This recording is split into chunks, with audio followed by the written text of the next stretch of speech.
17 वर्षांच्या तुरुंगवासानंतर डॅडीला दिलासा, सुप्रीम कोर्टाकडून अरुण गवळींना सशर्त जामीन. अंतिम सुनावणी फेब्रुवारी 2026 मध्ये. शिवसेना नगरसेवक कमलाकर जामसंडेकर यांच्या हत्येप्रकरणी आजीवन कारावासाची शिक्षा भोगत असलेले मुंबईचे माजी आमदार आणि डॅडी म्हणून ओळखले जाणारे अरुण गुलाब गवळी यांना सर्वोच्च न्यायालयाने अखेर जामीन मंजूर केला आहे. तब्बल 17 वर्षांच्या कारावासानंतर मिळालेल्या या दिलाशामुळे त्यांच्या कुटुंबियांत व समर्थकांत समाधान व्यक्त केले जात असले तरी हा जामीन सशर्त असून कायमस्वरूपी नाही. प्रकरणाची पार्श्वभूमी 2007 मध्ये गोवंडीतील शिवसेना नगरसेवक कमलाकर जामसंडेकर यांची गोळ्या झाडून हत्या करण्यात आली होती. या प्रकरणी गवळींवर मकोका अंतर्गत खटला दाखल करण्यात आला. विशेष न्यायालयाने 2012 मध्ये त्यांना आजीवन कारावासाची शिक्षा सुनावली. तेव्हापासून गवळी नागपूर केंद्रीय कारागृहात शिक्षा भोगत आहेत. सुप्रीम कोर्टाचा निर्णय. न्यायमूर्ती एम सुंदरेश आणि कोटेश्वर सिंह यांच्या खंडपीठासमोर गवळींच्या बाजूने वरिष्ठ वकिलांनी युक्तिवाद केला.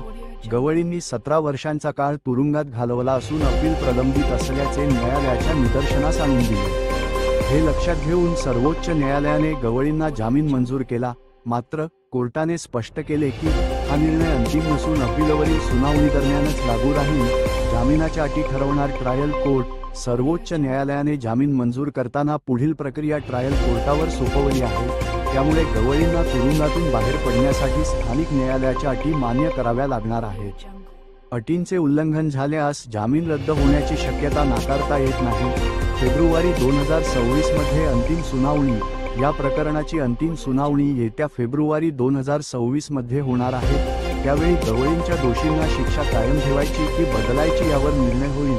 त्यामुळे गवळींना मिळालेला हा दिलासा तात्पुरता असल्याचे स्पष्ट झाले आहे. समर्थकांत उत्साह, विरोधकांचा सावध सूर. गवळींच्या जामिनाच्या निर्णयानंतर मुंबईतील त्यांच्या मतदारसंघात आणि नागपूर कारागृहाबाहेर समर्थकांमध्ये उत्साहाचे वातावरण दिसले. 17 वर्षांनी न्याय मिळाला अशी भावना त्यांनी व्यक्त केली. मात्र विरोधकांनी सावध भूमिका घेत न्यायालयीन प्रक्रिया अद्याप सुरू आहे, अंतिम निकाल निघालेला नाही असे मत व्यक्त केले.